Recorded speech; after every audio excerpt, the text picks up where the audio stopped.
And Boomer, and we sit a little blanket and have a picture. I have a feeling you'll be seeing me at the Palomar a lot more. A lot of people, in fact, on the get to the fancy place, let me tell you why we're here today. I want to welcome you to the first pet show get-together of 2010, right here at the Palomar.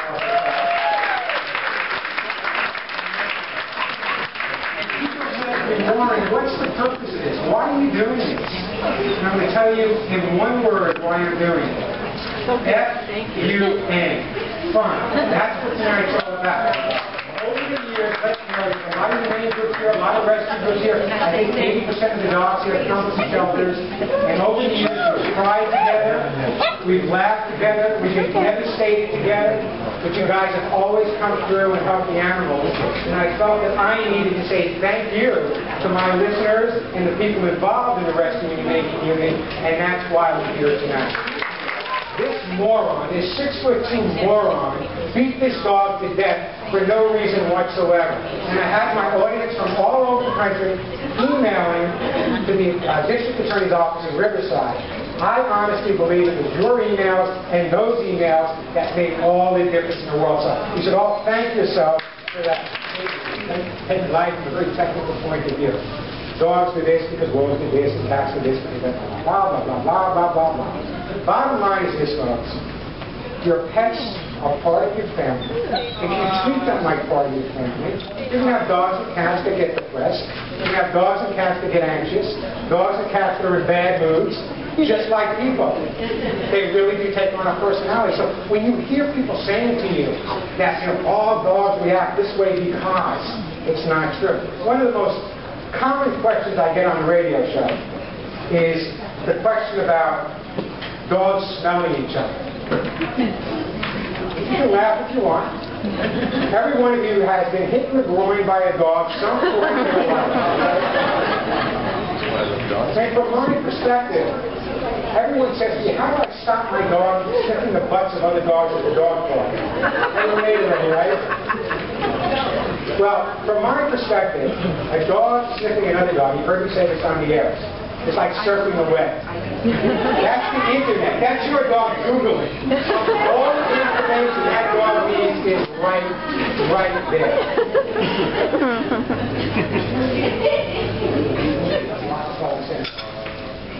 They wouldn't let me in the studio, so I put on dark glasses and make believe I was visually impaired with his dogs to get up in the elevator. So I get past the guard with dark glasses and dog while you're reading the New York Post. And he said to me, you know, Warren, you train the dog so good, the dog does so well, teach him something different. I can teach David. He said, you know, you're in the military, why don't you teach him to crawl on his belly like a war dog? I said, fine. So I taught him to crawl on his belly like a war dog, up and down the hallways of the sixth floor, block the post down.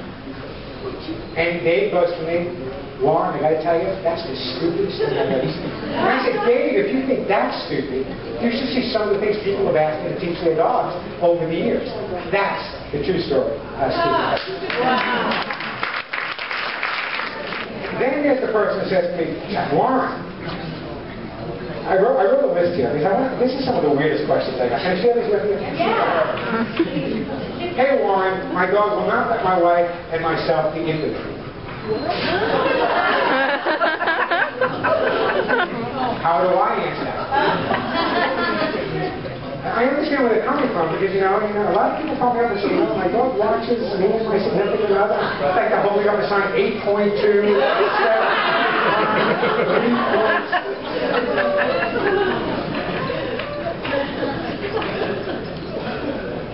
The reason dogs react to people when they're being injured, and I'm going to try to explain this thing the best way I can, is very often the sounds freak the dog out. And let's leave it at that. One of my favorite calls of all time was the owner of the New York Times, Mrs. Solberg. She called me up. She had a papillon just like yours. And she goes, Warren, and she was in her 80s at the time, can you come to my house and teach my dog to dance? Joe, Diane, German Shepherd, you know I don't dance. Believe it or not, you know that I would never ever dance, right? But Mrs. Solberg, in her 80s, would practice dancing every day as her exercise. So I have to go there and teach this Papillon how to dance. I'm thinking about the visualization as I talk. You're talking about a triplex apartment on Fifth Avenue, and I would send her away. Go away, Mrs. Sullivan. Just leave me alone. What kind of music do you like to listen to? Of course, it was something that I would never listen to. I don't know. Put on some Roski music, at least for me. No, she put on some kind of minuet. I could just not be a dance by the way. You're the last. I'm down there. Okay, you're it. So I'm fine. Yeah, okay, so what kind of problems is Bentley having with you? Bentley, well, he's got some, into the mic, please. Sorry, okay, his biggest problem for me right now is when he gets overly excited, he nips. He actually broke... Now you tell me? Yeah, he didn't excite him. He nipped somebody and actually broke skin. Really? I know that he's got issues with... Every dog I've ever had has been a rescue. So I know he's got an issue with beating from a male because my mom's significant other put his hand down and he just took off. He just stood there barking like, don't you, he wasn't even near him. Like, it's just her.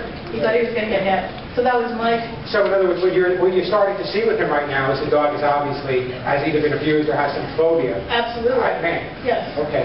Okay. Okay, so he's a really lovable dog. He's very, very sweet. He doesn't bark a lot, but I'm worried about this nipping thing, apart from the... I need to know what to do. It's mainly with men. Tell me about breaking the skin. How bad was the bite? Very little. Just a little nip? Yeah, it was like, like pulling out a pant leg and then got through it. Do you have insurance? Hi, Bentley. Hi, Bentley. All right. All right. Yeah. All right.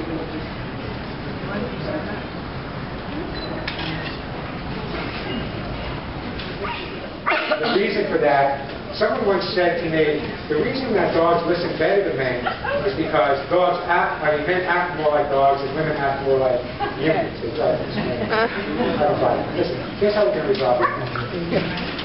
You have male friends? Yes. What I want you to do is I want you, first of all, whenever you leave the house, I want you to leave a radio on a talk station. Let me recommend one to you. Let me tell you, Dennis Prager makes a few dogs sick.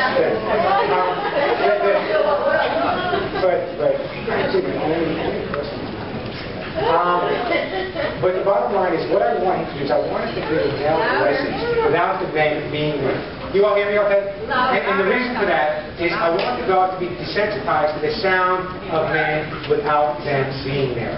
The next thing I want to do, if you heard me what I said earlier, with the woman who went through the divorce, the dog was fearful of men, what I did is I actually had men out on the street that already knew the dog's name and perhaps had one of the dog's favorite toys in the streets.